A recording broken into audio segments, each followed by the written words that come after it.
Bueno, mi nombre es Esteban Hernández. Hoy les voy a hablar sobre los aspectos de la emoción. Entonces, se ven involucrados dos procesos, tanto biológicos y cognitivos. En biológicos vemos el cambio de la temperatura, el cambio de la frecuencia cardíaca. En el cognitivo veríamos los pensamientos. Entonces, dice que los procesos biológicos y cognitivos generan una emoción. Esa emoción nos preparan a un suceso vital en la vida cotidiana.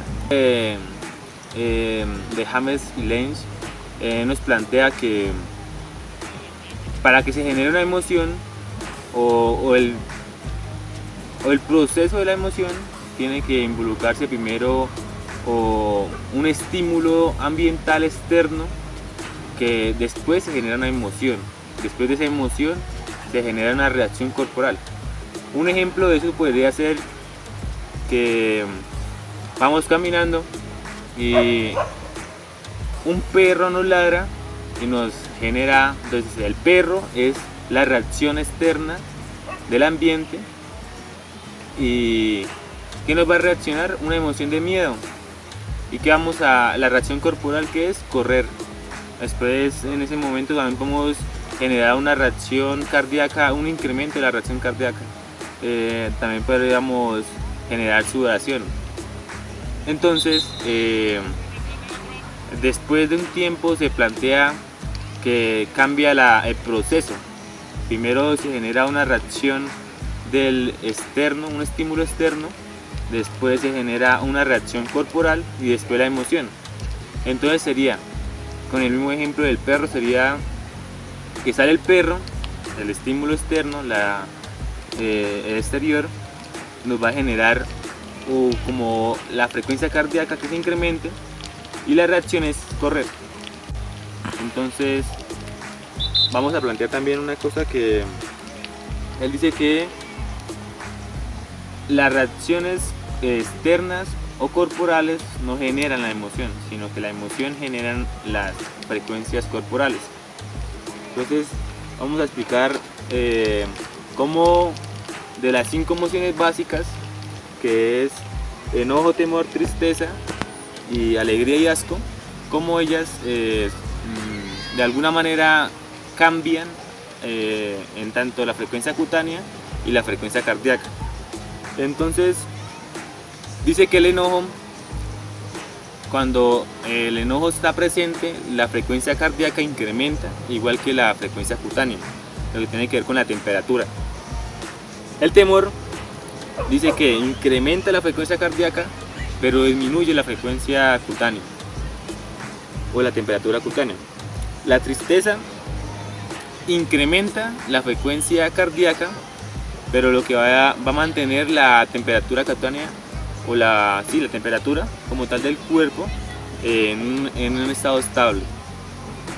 La alegría va a ser lo contrario que la tristeza. Se ve que hay una polaridad siempre en eso.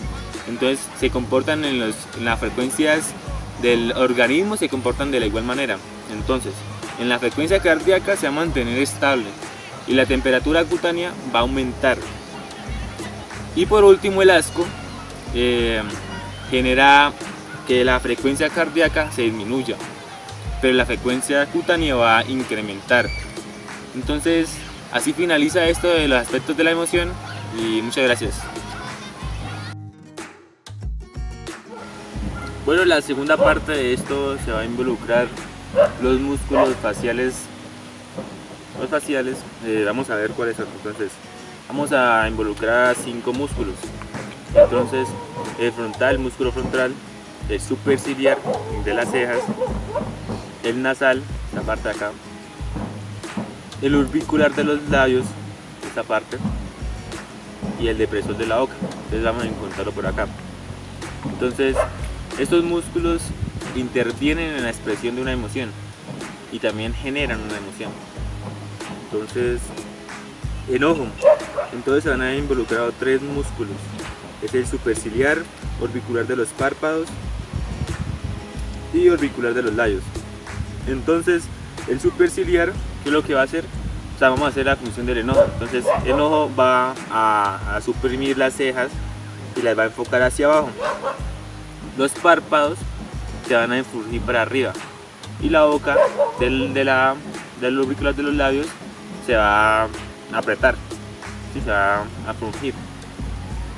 El temor involucra el frontal, el superciliar, el orbicular de los ojos y el cuadrado de los labios, acá.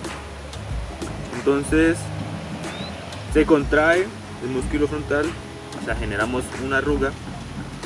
El superciliar, se van a generar las extremidades hacia atrás, el superciliar, las cejas se van a extender hasta los externos. El orbicular, entonces, va a generar que los párpados se generen hacia arriba, como una sorpresa, temor. Entonces, y el cuadrado jala los labios hacia atrás. Entonces como que genera esa parte. El asco, se va a generar la reacción del músculo nasal,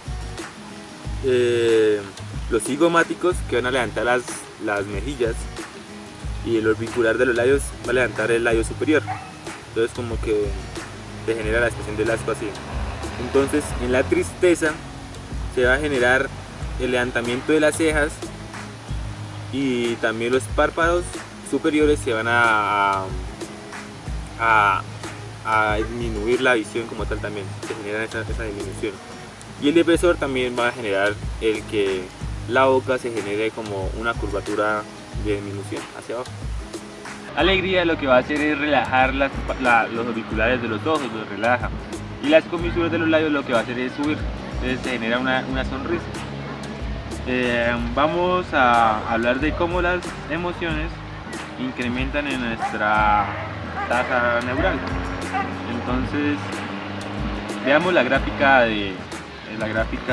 12.1.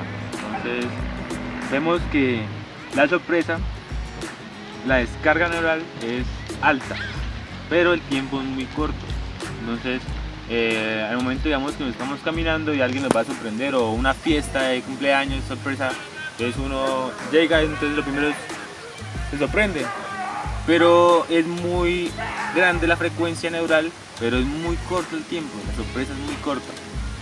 El temor, también la frecuencia es arda y también el temor tiene un tiempo largo, entonces puede durar alrededor de 15 a 20 segundos el miedo, el temor como tal. El interés por una persona, entonces se puede mantener, digamos, por su pareja, se puede mantener muy estable por mucho tiempo, entonces tiene mucha descarga neural y se mantiene por mucho tiempo. El enojo tiene una frecuencia muy estable, entonces uno puede mantener muy enojado por una mentira o por un suceso que de alguna manera lo ha afectado emocionalmente a uno. La angustia tiene una descarga neural muy mínima, pero mantiene una posición muy estable, al igual que el enojo. La alegría por frecuencia tiene una tasa neural muy alta, pero ella disminuye rápidamente, tiene un tiempo muy corto. Entonces ahí se va que la alegría es muy corta, ¿sí?